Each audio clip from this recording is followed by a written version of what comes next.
जय श्री कृष्ण। जय जय श्री राधे। अथ 10वां अध्याय। श्री कृष्ण का द्वारका गमन।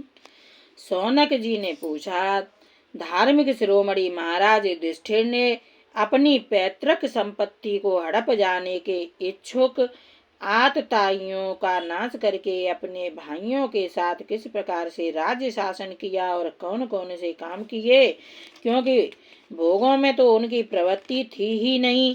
सूत जी कहते, संपूर्ण सृष्टि के उज्जीवित करने वाले भगवान श्री हरि परस्पर की कलहाग्नि से दग्ध कुरु वंश को पुनः अंकुरित कर और युधिष्ठिर को उनके राज्य सिंहासन पर बैठाकर बहुत प्रसन्न हुए। भीष्म पितामह और भगवान श्री कृष्ण के उपदेशों के श्रवण से उनके अंतःकरण में विज्ञान का उदय हुआ और भ्रांति मिट गई।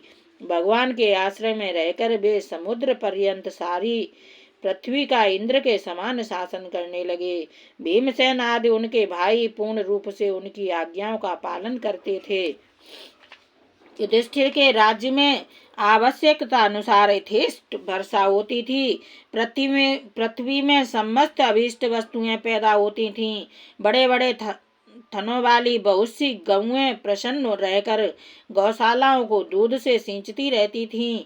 नदियां, समुद्र, पर्वत, वनस्पति, लताएं और औषधियां प्रत्येक ऋतु में यथेष्ट रूप से अपनी अपनी वस्तुएं राजा को देती थीं। अजात शत्रु महाराज युधिष्ठिर के राज्य में किसी प्राणी को कभी भी आदि व्याधि अथवा दैविक, भौतिक और आत्मिक कलेश नहीं होते थे। अपने बंधुओं का शोक मिटाने के लिए और अपनी बहन सुभद्रा की प्रसन्नता के लिए भगवान श्री कृष्ण कई महीनों तक हस्तिनापुर में ही रहे। फिर जब उन्होंने राजा युधिष्ठिर से द्वारका जाने की अनुमति मांगी, तब राजा ने उन्हें अपने हृदय से लगाकर स्वीकृति दे दी। भगवान उनको प्रणाम करके रथ पर सवार हुए। कुछ लोगों ने उनका आलिंगन किया और कुछ ने प्रणाम। उस समय सुभद्रा, द्रौपदी, कुंती, उत्तरा, गांधारी, धृतराष्ट्र, युयुत्स, कृपाचार्य, नकुल, सहदेव, भीमसेन, धौम्य और सत्यवती आदि सब मूर्छित से हो गए। वे सारंग पहाड़ी श्री कृष्ण का विरह नहीं सह सके। भगवत भक्त सत्पुरुषों के संग से जिसका संग छूट गया है, वह विचारशील पुरुष भगवान के मधुर मनोहर सुयश को एक बार भी सुन लेने पर फिर उसे छोड़ने की कल्पना भी नहीं करता। उन्हीं भगवान के दर्शन तथा स्पर्श से, उनके साथ आलाप करने से तथा साथ ही साथ सोने, उठने, बैठने और भोजन करने से जिनका संपूर्ण हृदय उन्हें समर्पित हो चुका था, वे पांडव भला उनका विरह कैसे सह सकते। उनका चित्त द्रवित हो रहा था। वे सब निर्निमेष नेत्रों से भगवान को देखते हुए स्नेह बंधन से बंधकर जहाँ तहाँ दौड़ रहे थे। भगवान श्री कृष्ण के घर से चलते समय उनके बंधुओं की स्त्रियों के नेत्र उत्कंठावश उमड़ते हुए आंसुओं से भर आए, परंतु इस भय से कि कहीं यात्रा के समय असकुन न हो जाए, उन्होंने बड़ी कठिनाई से उन्हें रोक लिया।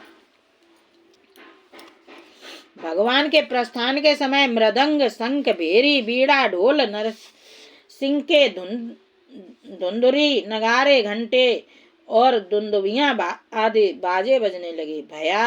भगवान के दर्शन की लालसा से कुरु वंश की स्त्रियां अटारियों पर चढ़ गईं और प्रेम, लज्जा एवं मुस्कान से युक्त चितवन से भगवान को देखती हुई उन पर पुष्पों की वर्षा करने लगीं। उस समय भगवान के प्रिय सखा घुंघराले बालों वाले अर्जुन ने अपने प्रियतम श्री कृष्ण का वह श्वेत छत्र, जिसमें मोतियों की झालर लटक रही थी और जिसका डंडा रत्नों का बना हुआ था, अपने हाथ में ले लिया। उद्धव और सात्यकी बड़े विचित्र चमर डुलाने लगे।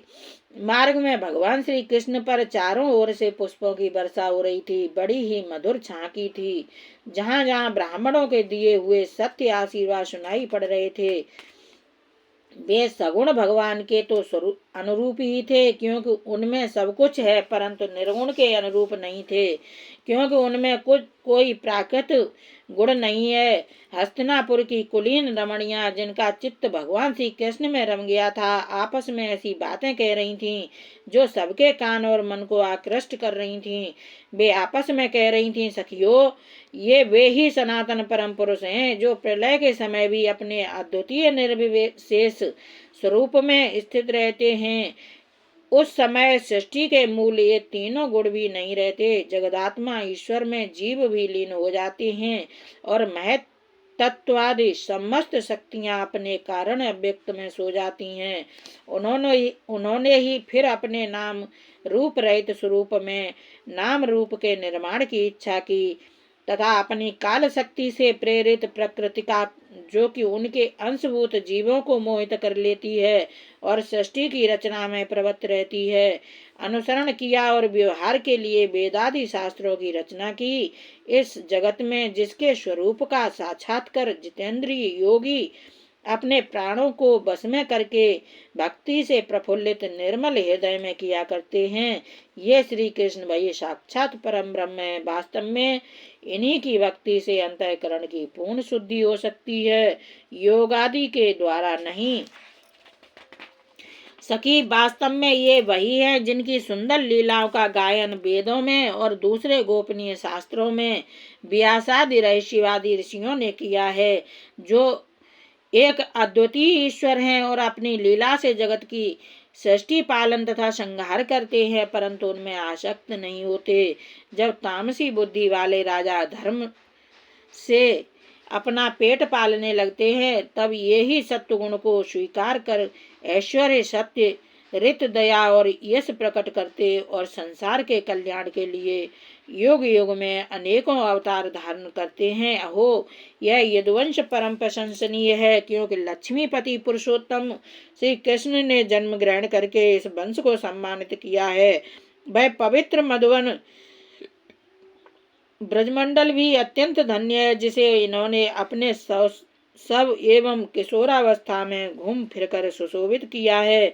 बड़े हर्ष की बात है कि द्वारका ने स्वर्ग के यश का तिरस्कार करके पृथ्वी के पवित्र यश को बढ़ाया है। क्यों न हो, वहाँ की प्रजा अपने स्वामी भगवान श्री कृष्ण को जो बड़े प्रेम से मंद मंद मुस्कुराते हुए उन्हें कृपा दृष्टि से देखते हैं, निरंतर निहारती रहती है। सखी, जिनका इन्होंने पानी ग्रहण किया है, उन स्त्रियों ने अवश्य व्रत, स्नान, हवन आदि के द्वारा इन परमात्मा की आराधना की होगी, क्योंकि वे बार बार इनकी उस अधर सुधा का पान करती हैं, जिसके स्मरण मात्र से ही ब्रजबालाएं आनंद से मूर्छित हो जाया करती थीं।